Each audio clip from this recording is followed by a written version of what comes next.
সুতরাং আমাদের প্রস্তুত থাকা উচিত এই শেষের দশকের রাতগুলিতে এবাদতবন্দি কাটানো উচিত। যে ব্যক্তি সবকটি বিজোড় রাতে কিয়াম তার কোনো কর্মে লাইলাতুল কদর মিস যাবে না। পক্ষান্তরে যদি কেউ 27 তারিখে ধরে থাকে, 27 তারিখকেই ফলো করে, তাহলে তার থেকে লাইলাতুল কদর হাতছাড়া হতে পারে। কারণ রাসূলুল্লাহ সাল্লাল্লাহু আলাইহি ওয়াসাল্লামের জামানাতে দেখা গিয়েছে কোনো সময় 21 তারিখে লাইলাতুল কদর হয়েছে, কোনো সময় 23-এ, কোনো সময় 25-এ, কোনো সময় 27-এ, কোনো সময় 29-এ। সুতরাং মুহাক্কিক উলামায়ে দ্বীনের কথা যে লাইলাতুল কদর স্থানান্তর হয়, শুধু 1 তারিখে হয়, 27 তারিখেই হয়, এরকম কথা ঠিক না। সুতরাং আমরা দেশি তরিকায় যে 27 তারিখে শুধু ফলো করি, এভাবে ফলো করলে আমাদের লাইলাতুল কদর মিস যাওয়া অত্যন্ত সহজ।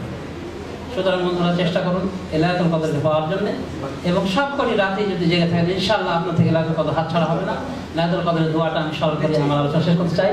লাইলাতুল কদরের দোয়া রয়েছে, রাসূলুল্লাহ সাল্লাল্লাহু আলাইহি ওয়াসাল্লাম আয়েশাকে শিখিয়েছিলেন, সেই দোয়াটি আমরা বলার চেষ্টা করবো। আল্লাহ তৌফিক দেন। আল্লাহুম্মা ইন্নাকা আফুউন তুহিব্বুল আফওয়া ফা'ফু আন্নি। হে আল্লাহ, নিশ্চয় আপনি ক্ষমাশীল, আপনি ক্ষমাকে পছন্দ করেন, অতএব আপনি আমাকে ক্ষমা করে দেন। লাইলাতুল কদর এই দোয়া। বাকি আপনি লাইলাতুল কদর কিয়ামে কাটাবেন, কোরআন তেলাওয়াত, জিকির, আজকারে, ইনশাআল্লাহ আপনি আল্লাহর মহান পুরস্কার লাভে ধন্য হবেন। যে লাইলাতুল কদর সম্পর্কে আল্লাহ বলছেন লাইলাতুল কদর খায়রুম মিন আলফি শাহর, কদরের রাত 1000 মাসের চেয়ে উত্তম।